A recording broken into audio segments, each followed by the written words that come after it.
বিকশিত অসমৰ নগ্ন স্বৰূপ ভেলে একমাত্ৰ যাতায়াতৰ পথ আৰু ভেল অবিহনে তেওঁলোকে ইপাৰে যাতায়াত কৰিব নোৱাৰে গঞা ৰাইজে। মই এই মুহূৰ্তত আছোঁ নগৰবেৰাৰ মালিবাৰী সত্ৰত আৰু এই মালিবাৰী সত্ৰত দেখা গৈছে বৰবাহা বিলৰ মাজত এখন গুৰুত্বপূৰ্ণ দলং নথকাৰ হেতুকে তেওঁলোকে বিপদসংকুলভাৱে বাঁহৰ ভেলুৰে তেওঁলোকে ইপাৰৰ পৰা সিপাৰে যাবলগীয়া হৈছে। তেওঁলোকৰ উপায় নাই, যিহেতু একমাত্ৰ যোগাযোগৰ মাধ্যম এই বৰবাহাৰ বিলখনৰ ওপৰেদি তেওঁলোকৰ দীৰ্ঘদিনৰ পৰা এনেকৈ যাতায়াত অব্যাহত ৰাখিছে। মই সহযোগীজনক ইয়াৰ কিছু দৃশ্য দেখুৱাবৰ কাৰণে মই অনুৰোধ জনাম। বিপদসংকুল যাতায়াত তেওঁলোকে যথেষ্ট কষ্টসাধ্যৰে তেওঁলোকে ইপাৰৰ পৰা সিপাৰে যাব লগা হৈছে। টুলুঙা এখন ভেলেৰে ছাত্ৰ ছাত্ৰী ইপাৰৰ পৰা সিপাৰে যাব লগা হৈছে। নদীখনৰ সিপাৰে এখন প্ৰাথমিক বিদ্যালয় আছে, যাৰ ফলত তেওঁলোকে এনেকৈ নিতৌ অহা যোৱা কৰি যথেষ্ট কষ্টকৰ সাধ্যৰে তেওঁলোকে যাতায়াতৰ অহা যোৱা কৰিব লগা হৈছে।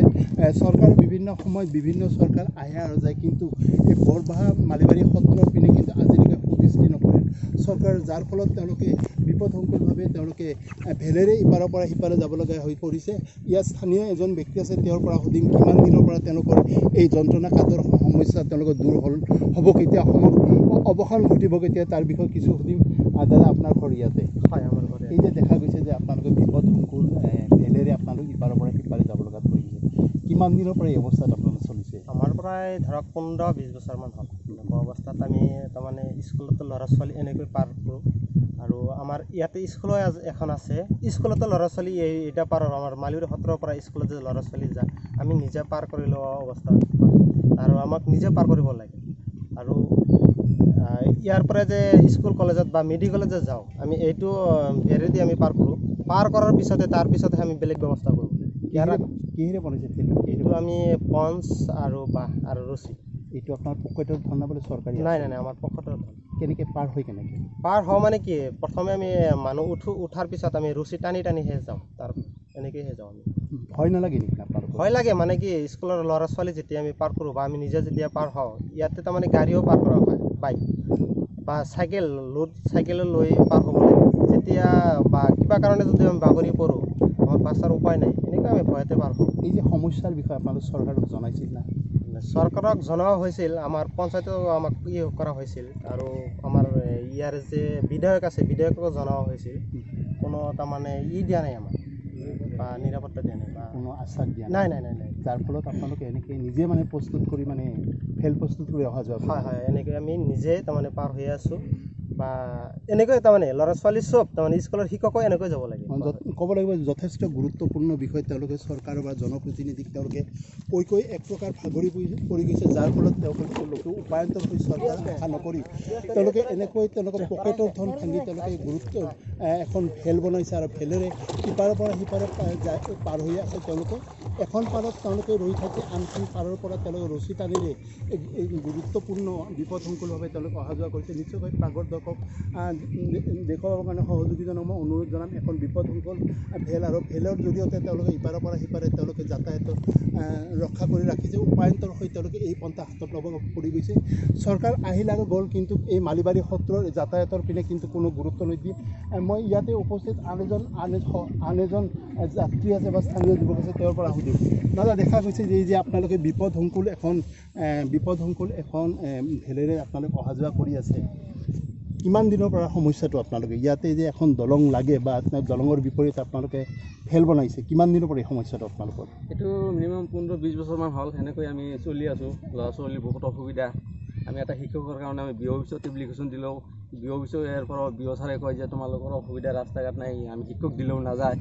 আমি বহুত অসুবিধাত ভুক্তভোগী হৈ আছোঁ। আমি MLA বা বিধায়কৰ আমি কিমানবাৰ এপ্লিকেশ্যন দিছোঁ, সিহঁতক মাতি দেখাইছোঁ, কিন্তু আমাৰ কোনো ধৰণৰ সুবিধা দিয়া নাই। কেৱল মাত্ৰ আপোনালোকৰ সমস্যাটো বানপানীৰ সমস্যাটো নে মানে দীৰ্ঘদিনৰ পৰা এই সমস্যাটো দীৰ্ঘদিনৰ পৰাই এইটো পানী থাকি যায়, 12 মাহে পানী থাকি যায়। পাৰ হয় কেনেকৈ? এই যে ভেল বনাইছে, ভেলটো কিহেৰে বনাইছে আৰু কেনেকৈ পাৰ?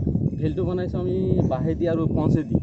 আমি নিজৰ পকেটৰ পইচা দি শাৰী চান্দা উঠাই আৰু বাঁহেদি পঞ্চেদি বনাইছোঁ, আৰু ৰছী টানি অহা যোৱা কৰোঁ।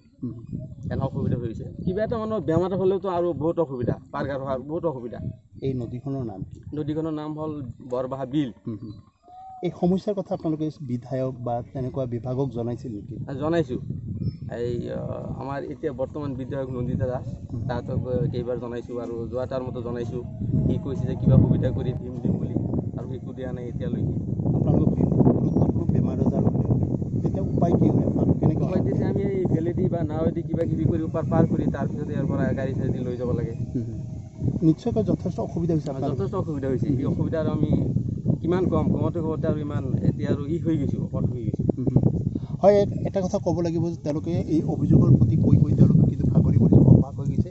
কিন্তু কোনো এটা জনপ্ৰতিনিধি কিন্তু অঞ্চলৰ প্ৰতি আজিলৈকে যাতায়াতৰ ক্ষেত্ৰত বৰবাহাৰ নদীৰ ওপৰত কিন্তু দলং নিৰ্মাণৰ কথা কোনো চিন্তা চৰ্চা নকৰিলে, যাৰ ফলত তেওঁলোকে এনেকৈ গুৰুত্বপূৰ্ণ যাতায়াত অব্যাহত সহযোগিতাজনক পৰিৱেশ দেখুওৱাৰ কাৰণে পুনৰ অনুৰোধ জনাম। নিশ্চয়কৈ এই ভেলৰ আশাত এই যাত্ৰীসকলে ৰৈ আছে, আৰু যাত্ৰীসকলে এই ভেলেৰে পাৰ হ'লেহে তেওঁলোকৰ নিশ্চয়কৈ গন্তব্যস্থান তেওঁলোকে উপস্থিত হ'ব। দলং নৈখনৰ সিপাৰে এখন প্ৰাথমিক বিদ্যালয় আছে, প্ৰাথমিক বিদ্যালয়ত কিন্তু আজিলৈকে কিন্তু যাতায়াতৰ অসুবিধাৰ কাৰণে কিন্তু প্ৰাথমিক বিদ্যালয়লৈকে কিন্তু কোনো শিক্ষক নথকাৰ বাবে তেওঁলোকে এটা গুৰুত্বপূৰ্ণ অভিযোগ কৰিছে।